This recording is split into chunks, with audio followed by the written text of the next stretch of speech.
right, guys, you ready for a quick good trip? Yeah, were you at Southtown today? Yeah.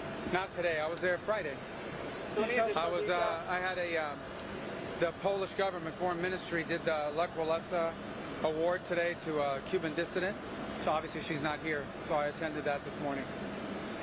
Any additional details to share about the Venezuela strike now? Well, the president made the announcement and said it was a lethal strike. I think the Pentagon will have more details and other things to offer you here in the next few hours, hopefully. Say what kind of vessel it was? Yeah, vessel. The drug vessel was carrying drugs. Size? I'll refer you to the Pentagon. They'll give you more details on that when in the next. I anticipate shortly, probably while we're in the air. How many deaths with the lethal force? Again, look, I'm trying to be evasive. I'll let the Pentagon answer that. Suffice it to say that the president is going to be on offense against drug cartels and drug trafficking in the United States.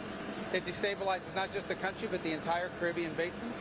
These particular drugs were probably headed to Trinidad or some other country in the Caribbean, at which point they just contribute to the instability these countries are facing.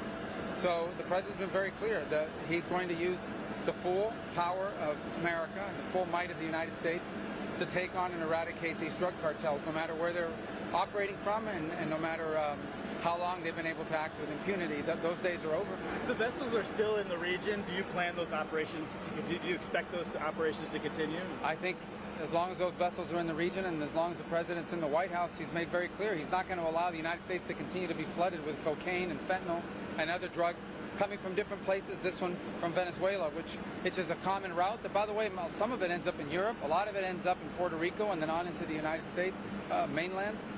So no one should be surprised. That's why they're there on a counter-drug mission, and they're going to continue to operate.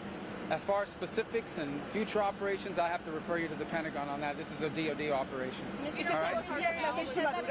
said that it was operated by a cartel. Can you share which cartel was operating the vessel? Again, I'll let the operators discuss all of that, but I thought it was, the president was very clear, and that is we destroyed a drug boat that left Venezuela, operated by a designated narco-terrorist organization, which is what these are. And he's been clear that the days of acting with impunity and having an engine shot down or a couple drugs grabbed off a boat, those days are over. Now we are going to wage combat against drug cartels that are flooding American streets and killing Americans. Will you take out the Maduro regime? What is the legal authority for this strike? The legal authority? Yeah. Well, look, again, I'm not going to answer for the White House counsel. Suffice it to say that all of those steps were taken in advance. The president has designated these as terrorist organizations, which is what they are. When you flood American streets with drugs, you are terrorizing America, and that's going to end. Will you act on Venezuelan soil against the Maduro regime?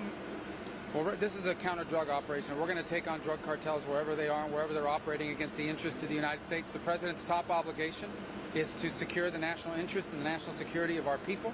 I know of no president that means that more than this one, our president now, President Trump. And so, but I'm not going to speculate about what might come down the road. Let's get in there, guys. Side Venezuela's borders, Secretary.